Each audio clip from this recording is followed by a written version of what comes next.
Si Rosa, ang aswang na inibig. Sa isang liblib na baryo sa Antique, may isang dalagang kilala sa pangalang Rosa. Tahimik lang ang kanyang pamumuhay. Maganda siya, mahinhin, at may mga matang kumikislap tuwing tinatamaan ng liwanag ng buwan. Ulila na si Rosa. Mag-isa siyang naninirahan sa isang kubo sa likod ng malawak na bukirin. Matagal nang bulong-bulungan ng mga matatanda na may lahi raw siyang aswang, kaya iwas ang mga tao sa kanya. Pero para kay Andres, isa lang siyang pangkaraniwang dalaga na mabait at mapagkalinga. Si Andres ay isang magsasakang araw-araw na dumaraan sa harap ng kubo ni Rosa. Sa bawat pagdaan niya, pinapainom siya ni Rosa ng malamig na tubig, binibigyan ng nilutong mais at gabi. Unti-unti, nahulog ang loob ni Andres kay Rosa. Hindi na niya alintana ang sabi-sabi ng mga tao, sapagkat para sa kanya, hindi halimaw si Rosa. Isang gabi, kabilugan ng buwan.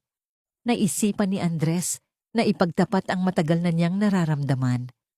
May dala siyang munting bulaklak na ligaw at dahan-dahan niyang nilapitan si Rosa. Inaya niya itong maglakad sa tabing bukid. Doon, sa ilalim ng malamig na sinag ng buwan, inamin ni Andres ang kanyang pag-ibig. Tahimik lang si Rosa. Tumingin siya kay Andres at marahang hinawakan ang kanyang kamay. Ngunit sa likod ng maamong ngiti, biglang pumatak ang luha sa kanyang pisngi. Hindi mo ako dapat mahalin, Andres. Hindi mo alam kung ano talaga ako. Ngunit lalong humigpit ang hawak ni Andres. Hindi siya natinag. Alam ko, Rosa, at wala akong pakialam. Hindi ako naniniwala na masama ka. Ngunit bago pa niya tuluyang mayakap si Rosa, biglang dumilim ang paligid. Napansin niyang nag-iba ang anyo nito. Humaba ang mga kuko, lumalim ang mga mata, at sa kanyang likod, unti-unting bumungad ang tila pakpak na itim. Nanginginig na binitiwan siya ni Rosa. Lumayo ka, Andres. Bago pa ako sumuko sa gutom na pinipigil ko. Ngunit hindi gumalaw si Andres. Sa halip, dahan-dahan siyang lumapit at niyakap si Rosa ng mahigpit. Sa gitna ng katahimikan, narinig ni Rosa ang tibok ng puso ni Andres. Matatag, walang takot.